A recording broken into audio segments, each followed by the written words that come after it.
guys, mga idol, dito pa tayo sa ilog sa daungan. Dito sa labasan banda, sa may pinakadulo ng dungkaan. Yan. Yan ang pinakabuka ng mga idol Yan, at lalabas tayo doon. Doon tayo lalabas.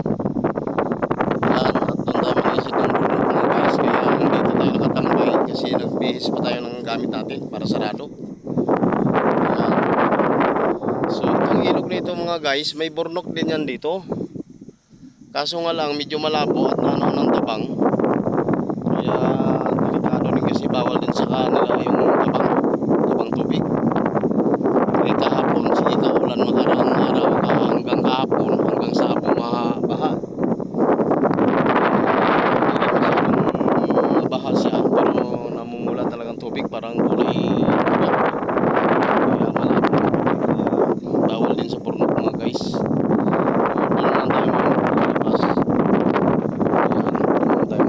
So magliligpit na tayo mga guys, magsagwa na ako palabas hanggang doon sa may ano ng mga tambo na yun, mga lobstera yan doon mga idol.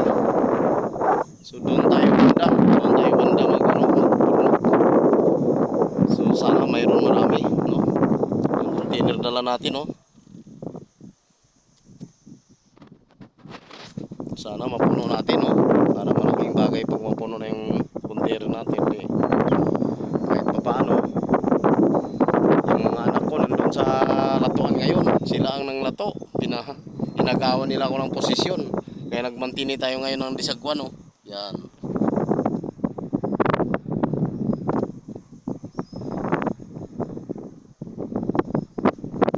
Yan mga guys, so hanggang dito na lang mga idol ang ating pagbibideo. Sana ay nagustuhan ninyo. Thank you so much and bye bye hanggang sa muli. Thank you for watching.